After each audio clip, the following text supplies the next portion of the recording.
Government secret segment number 2. This is a blood covered episode. Really is. It really is. This is a blood covered episode. I wanted to talk. I talked about Unredacted tonight, so I wanted to continue the discussion here. But recently, federal death penalties have continued again, restarted after 17 years. They've already killed at least 2 or 3 people, and here's the secret part of it. The biggest secret part of it is that the Trump administration and the Justice Department have secretly been testing and amassing execution drugs. This was covered in several outlets. I think I got it from either Reuters or Guardian or something. But it came out recently that they were secretly amassing these drugs because foreign governments refuse to make the lethal injection drugs that we use, because apparently governments have a moral qualm about executing people with lethal injection, but building bombs every country's fine with. That totes cool. Totes cool. I love mental gymnastics. They're so fun. They keep you loose. They keep you spry. You're like, oh, killing people with a drug, that's evil, but setting them on fire from above, that is gold. Yeah, the mental gymnastics here is, these are feet behind the head. This is some serious shit. This is like the Cirque du Soleil of this is just fantastic what they're doing. These guys are so good at mental gymnastics, they suck their own dick. That's how extremely they are deep into this. Deep into this. That's when you know. They're really, you can suck your own dick. Man, you have won. So anyway, they couldn't get the drugs. So what they started doing was telling pharmaceutical and lab companies that they were, they wouldn't say who it was for, and they would say it was for something else. So it was like, we, need to kill a lot of horses and very large horses. And and they would say, are there too many horses running around? That's what we're supposed to believe. Just wild horses trampling our schools as that's going down. Yeah. Yeah. So they got these labs to amass and test these drugs, and at least the labs claim that they didn't know who they were for, didn't know what they were for. So the first death penalties have gone forward in 17 years, federal death penalties. And it's just at what point do you think you start to think to yourself, maybe we're not doing the right thing? Maybe we're on the wrong side of history. Is it when you have to secretly collect death drugs because other countries won't sell them to you because they think you're out of your goddamn mind? Is that the point that you start? It feels like the thing like a drug addict. Like, when did you hit rock bottom? Was it like when you were sucking dick behind the 7-Eleven for meth money? When was it? When did it hit you that maybe you went, wow, I'm having a moment of clarity? Like hiding the death drugs, saying they're for horses. When do you think you've crossed the line? Yeah, exactly. Exactly. But I've been a, advocate for ending the death penalty for years now, and really it's been one of my pet topics that I've worked more on than maybe some others, because it really is just completely indefensible. I've talked to people who support it, and there really is no fucking explanation for it at all. You have the stuff that most people don't know. For example, that the estimate is that between 4 and 5% of people executed are completely innocent, meaning had nothing to do with it. Okay. Right. Then, of course, there's a much larger percent who are severely mentally ill, to the point that some of these people clearly don't even understand what it is they did, right, or why they're being executed. And then you have that the number one determinant of whether someone gets sentenced to the death penalty is race of the victim. Because our society is really upset when a white person dies. Yeah. When a black person dies, apparently we don't give a fuck. So race to the victim is the number one determinant in these completely ridiculous death penalty cases. And then once you argue like everything, and plus more of the family members come out and say they don't want the person executed than do, usually. And then when you argue at all the points of supporting the death penalty, you usually get down to 2 reasons One is people will say, well, it's an eye for an eye. And you go, okay, that's fine. Except that is not how our legal system works in any other matter. If someone burns down your house, you don't sentence them to be on fire. If someone, I'm not saying it wouldn't feel good, but if someone rapes someone, they're not sentenced to rape. If someone, even in the case of an eye for an eye, even in the case of an eye theft, they aren't sentenced to have their eye stolen. Right. This is never happens in any other aspect of our system except in killing. Yeah, I know. Oh, you stole a car? Well, there's a lot. There's a car lot. Help yourself, friend. Just like we'll steal your car. It doesn't. In no other area do we do that. And then the other reason people will come down to is, well, it feels good, all right, to get that vengeance.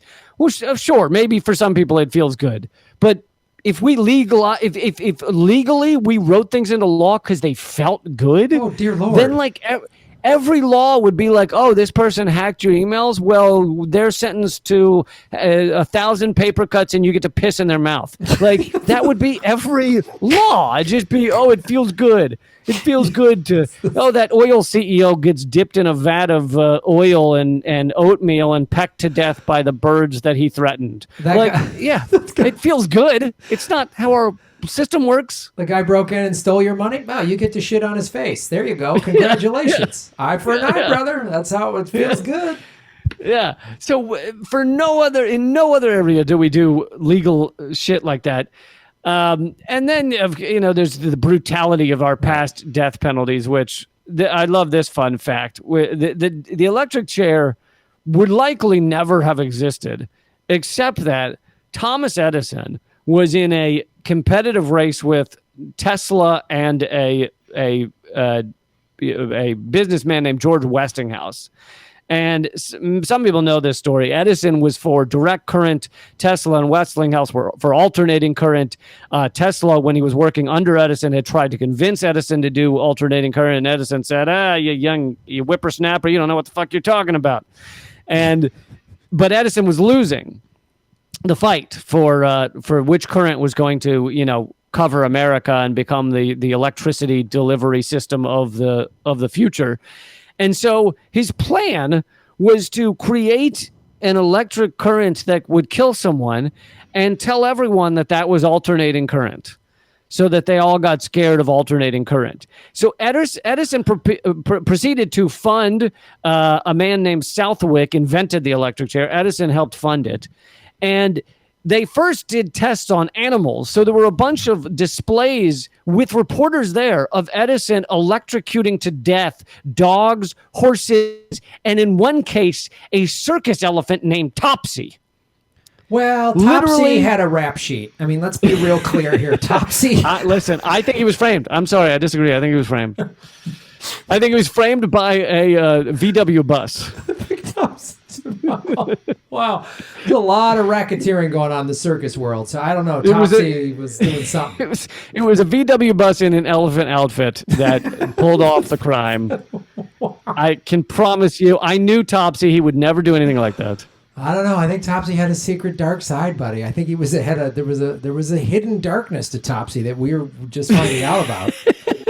On the next Government Secrets, it's the Topsy revealed. And Topsy was told he'd get a fair trial if he just signed that confession form. And then he did. And he was electrocuted.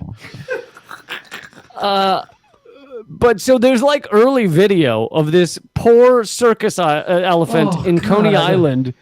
In Coney Island being electrocuted to death for fucking no reason. Jesus. For no reason whatsoever, except that Edison was a maniac. So then they do the first human electric chair, and it's a guy named, I think, Kemmler, a convicted killer. And so they put him in the chair, and they electrocute him, and then, he goes limp, and Southwick steps forward, the inventor steps forward, and says something like, we thank you folks for being here. We now live in a more civilized world. This is the fruition of a lot of work and effort, and we live in a more civilized world. That's when Kemmler starts moaning. And they realize They realize he was still alive in excruciating pain.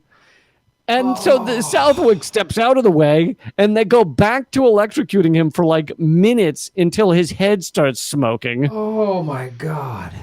And then they, again, I guess Southwick steps forward and goes, okay, now we live in a more civilized world. Oh, like America is a psycho chamber. Like we're the evil, crazy people.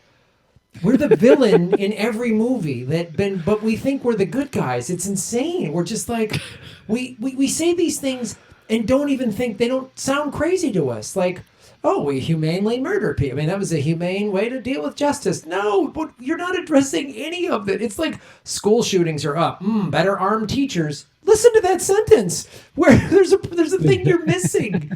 It's like, boy, we have an obesity epidemic. We need federally funded bigger belts. Like, it's just, it goes to, we are the most insane, out of touch country that's ever existed. Well, one of the biggest things we do is anytime there's a good idea, we run screaming from it like it's a hive of angry bees that all want to talk to you about your life insurance. Like, it's just, we are horrified by good ideas. Yes, I know. As with Tesla and alternating current. So Edison thinks he's accomplished this I'm going to make the whole American public terrified of alternating current, and they'll all go to direct current. But all of this electrocuting of animals and killers had the reverse effect, where people did not care what type of current had killed these things. They just were horrified of electricity. Well, that might be a good silver lining in this horrific cloud. It's just like, oh yeah, but don't touch the silver lining. It's electrified and you'll die. You're gonna die. Great. Yeah. So everyone's just terrified that, look at the thing that killed Topsy. I'm not plugging that into the wall. Exactly. Hey, don't listen. I know we want Christmas lights, but that stuff killed Topsy. Okay, I can mean, you just back up? It's like, maybe Topsy was framed by Dumbo. We'll never know at this point, but I'm not going near that. I'm terrified. I'm terrified of holding this microphone as we talk right now. But the death penalty has always been such a horrific, ridiculous, I mean, god awful. And I think we on maybe the first episode or something, I talked about how most of the forensic, quote unquote, forensic science that is used to convict people of these death penalty crimes, the arson experts and the tooth bite experts, they don't know what the fuck they're talking about. These quote unquote sciences are not sciences. As I remember covering on an earlier episode, they sent out a tooth bite sample to everybody who is an official and licensed tooth bite expert. They sent out a sample and said, is this a child's tooth bite? Is this an adult tooth bite? Or is this not a tooth bite? And literally it was like a third, and a third, meaning they couldn't agree at all whether it was even a tooth bite. And this is the shit that is getting people convicted for like life sentences and death penalties and shit. Oh God, America is so broken on like 1,000 levels. Like, were we ever fixed? Maybe did we start broken? I feel like we started broken. I feel like America. I think we were working fine when we were massacring all the Native Americans. I think we were. That's when America was at its best, right? Just we were at land. Our best. Yeah. Smooth running. Smooth running. Oh, let's make America great again. Japanese internment camps, women can't vote. Genocide, slavery, fantastic stuff. Everybody, like, share, and subscribe. Hit the bell notification button and the subscribe button, even if you've done it before, because they're unsubscribing, many of you, every day. Watch the ads all the way through. If you click skip ad, I don't get paid. Also, support us at patreon.com/Graham Elwood or rockfin.com/Graham Elwood. Rockfin.com is a blockchain cryptocurrency platform. All my videos are on Rockfin ad-free. Thanks for watching.